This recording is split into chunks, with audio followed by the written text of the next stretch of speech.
आज की क्लास के अंदर हम पिछले साल जो 26 फरवरी 2024 को आप पेपर हुआ था शिफ्ट नंबर 3 उसके अंदर जो मैथ के सवाल पूछे गए वो सवाल करेंगे।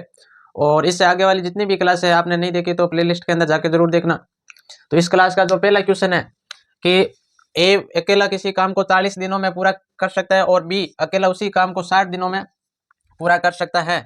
वे दोनों मिलकर उसी काम को कितने दिनों में पूरा करेंगे। तो आपको ये बताना है कि दोनों मिलकर ए और बी वो दोनों मिलकर किसी काम को कितने दिनों में पूरा करेंगे वो आपको बताना है।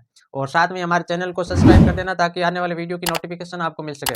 और ये जो क्वेश्चन है आज की क्लास के अंदर जितने भी क्वेश्चन है ये आपके 26 फरवरी 2024 का जो पेपर हुआ था शिफ्ट नंबर 3 उसके अंदर पूछे गए सवाल है। तो आज की क्लास के अंदर व्यक्ति है वो किसी काम को कर रहा है 40 दिनों में और बी व्यक्ति है वो किसी काम को कर रहा है 60 दिनों में। अब आपको करना है क्या कि इन दोनों का लेस से लेना है। तो दोनों का लेस से लूंगा तो ये आएगा आपके 120। अब 120 आ गया तो अब हम काम निकाल लेते हैं या फिर एक दिन का काम निकाल लेते हैं।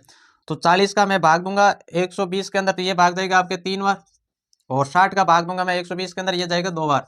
अब हमें पूछा है कि दोनों मिलकर यानी कि 3 + 2 दोनों मिलकर किसी काम को कितने दिनों में पूरा कर सकते हैं ये आपको बताना है। तो हमने एक एक दिन का काम निकाल लिया या फिर एक एक यूनिट काम निकाल लिया। तो ए है जो 3 यूनिट काम कर रहा है और बी है जो एक दिन के अंदर 2 यूनिट काम कर रहा है। अब दोनों को जोड़ते हैं ये हो गया 5। तो दोनों मिलकर कितने दिनों में दिनों की संख्या पूछिए तो हम क्या करेंगे 120 के अंदर भाग दे देते हैं 5 का तो ये भाग जाएगा आपके 24 बार। तो दिनों की संख्या आ गई 24। दोनों मिलकर 24 दिनों के अंदर उस काम को पूरा कर सकते हैं। राइट ऑप्शन हो जाएगा आपके ए के अंदर है 24। आगे क्वेश्चन है आपके दूसरे क्वेश्चन के अंदर यह है कि यदि 5 सेब और 8 आम का मूल्य 9 सेब और 4 आम के मूल्य के बराबर है तो एक आम के मूल्य और एक सेब के मूल्य का अनुपात कितना होगा। तो आपको ये बताना है कि एक आम का जो मूल्य और एक सेब का मूल्य दोनों का जो अनुपात है वो आपको बताना है। और आपको ये दे रखा है कि 5 सेब और 8 आम ये बराबर है 9 सेब और 4 आम के। तो यहाँ पर दोनों बराबर है तो एक तरफ लिख लेते हैं 5 सेब यानी कि 5 एप्पल प्लस 8 आम यानी कि 8 मैंगो ये बराबर हो जाएगा आपके 9 सेब यानी कि 9 प्लस के अंदर आपको 8 आम दे रखा है यानी आपको 4 आम दे रखा है यानी कि 4 आम। अब इसका अनुपात निकाल रहे हैं तो हम क्या कर रहे हैं मैंगो को एक तरफ रखेंगे और एप्पल को एक तरफ रखेंगे तो यह हो जाएगा 8 आम माइनस के अंदर ये प्लस के इधर आ जाएगा 4 आम बराबर ये हो जाएगा 9 है और माइनस का हो जाएगा ये 5 है। 8 में से 4 जाएंगे ये बन रहे 4 आम और बराबर के अंदर 9 में से 5 जाएंगे ये भी बन रहे 4 है। अब आपको पहले आपको ये दे रखा है कि आम के मूल्य का और सेब के मूल्य तो यानी कि ये हो जाएगा आम बटे के अंदर आ जाएगा ये बराबर हो जाएगा 4/4। 4 से 4 कट के ये आ गया 1/1 यानी कि ये अनुपात आ जाएगा आपके 1:1। तो दोनों का जो अनुपात पूछा वो आ जाएगा 1:1। राइट ऑप्शन हो जाएगा सी।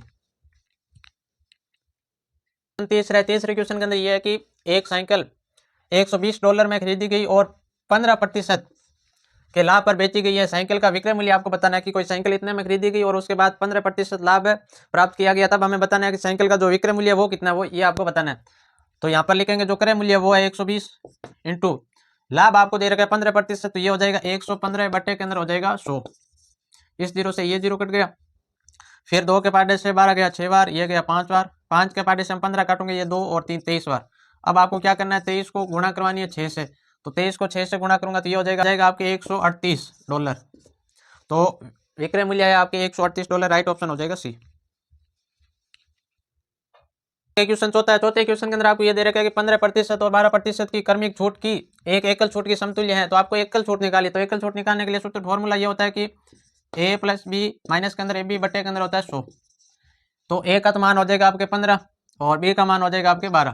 तो इसके अंदर रखते हैं यानी कि 15 + 12 माइनस के अंदर करेंगे 15 इंटू के अंदर 12 और बटे के अंदर लिखेंगे 100। अब इसको सरल करते हैं तो करवा लेते हैं। तो यहाँ पर 15 इंटू 12 करूँगा तो ये हो जाएगा 10 1 3 और फिर ये हो जाएगा 5 और 1 0 8 और ये 1। तो इन दोनों को जोड़ूंगा तो ये आपके हो जाएगा 15 और 12 हो गए 27 माइनस के अंदर 180 बटे के अंदर हो जाएगा 100। इस 0 से ये 0 कट गया 10 का भाग इसमें दूंगा तो ये हो जाएगा 27 माइनस 1.8 और 27 में से 1.8 घटाऊंगा तो ये आ जाएगा आपके 25.2%। तो इसकी एकल छूट आ गई आपके 25.2%। राइट ऑप्शन हो जाएगा बी। आपको पांचवे के अंदर ये दे रखा है कि 3 संख्या आपको दे रखी है 3:9:11 के अनुपात में है और उनका जो HCF है वो आपको दे रखा है 29। तो वह तीनों संख्या ज्ञात कीजिए। तो आपको वो संख्या ज्ञात करनी है जिसका HCF है 29। मान लेते हैं कि जो तीनों संख्या वो हो जाएगी 3x और दूसरी हो जाएगी आपको 9x और तीसरी हो जाएगी आपकी 11x। अब HCF का मतलब हो गया जो कॉमन आनी चाहिए तो कॉमन इसके अंदर x आ रहा है केवल और तो कुछ इसके अंदर कॉमन नहीं आ रहा है। केवल x आ रहा है और x का मान हमें दे रखा है 29। अच्छा वही होता है जो तीनों में कॉमन आ जाए, छोटी से छोटी संख्या जो तीनों में हो, तो x का मान आ गया 29। अब हम संख्या ज्ञात कर सकते हैं, तो x की जगह यहाँ पर लिखूंगा मैं 29, तो ये हो जाएगा 3 × 29, 3 × 29 करूंगा तो ये हो रहा है आपके 87। फिर इसके अंदर 9 × 29, 9 × 29 करूंगा तो ये हो रहा है आपके 261, और यहाँ पर 11 × 29 करूंगा तो ये आपका हो रहा है 319। तो पहली संख्या हो जाएगी 87, दूसरी हो जाएगी 261, तीसरी हो जाएगी और तीसरी हो जाएगी आपके 319। तो 87, 261 और 319 राइट ऑप्शन हो जाएगा ए। ए के अंदर हमें संख्या पूछी थी और वो तीनों संख्या ये है, जिसका जो 80 है वो है 29। सवाल आपको ये दे रखा है कि उमेश एक वस्तु बेचता है और 75% का लाभ कमाता है, क्रय मूल्य और विक्रय मूल्य का अनुपात कितना होगा। तो आपको क्रय मूल्य और विक्रय मूल्य का अनुपात बताना है, और आपको ये दे रखा है कि उमेश एक वस्तु का बेचता है और 75% का लाभ कमाता है। तो मान लेते हैं क्रय मूल्य था पहले 100, 100 का 75% निकालूंगा तो ये हो जाएगा 175। अब इन दोनों का अनुपात निकालना है, तो 25 के पाटे से 100 काटूंगा तो ये जाएगा 4 बार, फिर अनुपात, और 25 के पाटे से 175 काटूंगा तो ये जाएगा आपके 7 बार। तो अनुपात हमारे पास आ गया 4:7, राइट ऑप्शन हो जाएगा बी। क्वेश्चन 7वां, और 7वां क्वेश्चन मोस्ट क्वेश्चन है। 7वें के अंदर ये दे रखा है कि एक टेबल का क्रय मूल्य और विक्रय मूल्य का अंतर आपको दे रखा है 224 है। क्रय मूल्य और विक्रय मूल्य का जो अंतर है वो है 224। यदि हानि प्रतिशत आपको दे रखी है 40% है, तो विक्रय मूल्य कितना है, तो आपको ये बताना है विक्रय मूल्य कितना है। तो आपको ये दे रखा है, मान लेते हैं कोई टेबल है, उसका जो क्रय मूल्य हो जाएगा वो है 100, आपको हानि दे रखी है 40, तो ये हो जाएगा विक्रय मूल्य हो जाएगा 60। अब बीच का अंतर देखें तो वो आ रहा है 40 का, और इस 40 का अंतर का मान आपको दे रखा है 224। आपको ये दे रखा है कि क्रय मूल्य और विक्रय मूल्य का अंतर है 224, तो इसका जो अंतर है 224, यहाँ से हम ए का मान निकालेंगे तो 1 बराबर हो जाएगा 224 बटे के अंदर हो जाएगा 40। अब 224 के अंदर 40 का भाग दूंगा, ये आ जाएगा 5.6। अब आपको ये दे रखा है कि उसका विक्रय मूल्य कितना है, तो आपको ये बताना है उसका विक्रय मूल्य कितना है। विक्रय मूल्य हमने माना था 60, तो इसको 60 से गुणा करवा देते हैं, तो 60 से गुणा करूंगा तो ये हो जाएगा आपके 336। तो इसका जो विक्रय मूल्य आया वो आया 336 रुपये, राइट ऑप्शन हो जाएगा डी। ए और बी की आयु का अनुपात आपको दे रखा है 3:4 है। ए और बी जिसकी आयु का जो अनुपात है वो है 3:4, और उनकी आयु का जो योग है वो आपको दे रखा है 28। तो बी की आयु ज्ञात कीजिए, तो आपको बी की आयु बतानी है। तो यहाँ पर दे रखा है कि उनके जो आयु का जो अनुपात है वो है 3:4, यानी कि इसको मान लेते हैं 3x, इसको मान लेते हैं 4x, दोनों का योग करूंगा और योग का मान आपको दे रखा है 28, योग दे रखा है 28। अब हम क्या करेंगे, इनको जोड़ेंगे तो ये हो जाएगा 7x बराबर 28। x का मान ज्ञात करूंगा तो 28/7, तो x का मान आ गया 7 चौक होता है आपका 28 4 बार, तो ये x का मान आ गया 4। अब हमें पूछा है कि b की आयु कितनी है, b की आपको आयु बतानी है। b का मान हमने ये माना तो ये हो जाएगा 4 × 4 बराबर 16 वर्ष। ये 4 जो x का मान आया, तो b का जो आयु आ गई वो आ गई 16 वर्ष, राइट ऑप्शन हो जाएगा सी। नवे क्वेश्चन के अंदर है कि यदि a1 a2 से 19 गुना अधिक है, तो आपको ये दे रखा है a1 है वो a2 से 19 गुना अधिक है, तो a2 a1 से कितना गुना कम है। तो आपको ये बताना है कि a2 है जो a1 से कितना गुना कम है, ये आपको बताना है। तो यहाँ पर लिख देते हैं a1 और यहाँ पर लिखते हैं a2, ये 20 हो जाएगा तो ये हो जाएगा 1, क्योंकि इसमें दे रखा है 19 गुना अधिक है। a1 है जो इससे 19 गुना अधिक है, तो दोनों का अंतर देखते हैं वो आ रहा है 19।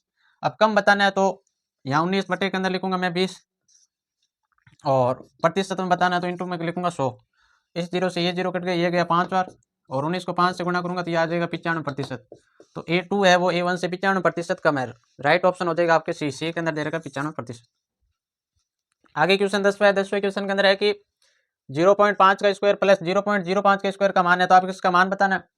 तो 0.5 का स्क्वायर करूंगा तो ये हो जाएगा 0.25, और प्लस के अंदर इसका स्क्वायर करूंगा तो ये हो जाएगा 0.0025। अब इन दोनों को जोड़ेंगे तो ये आपके आ जाएगा 0.25 और 25, राइट ऑप्शन हो जाएगा ए के अंदर है 0.2525। तो आज के क्लास के अंदर हम SSC GD परीक्षा के 10 सवाल करेंगे और 10 सवाल है जो आगे वाली क्लास के अंदर करेंगे।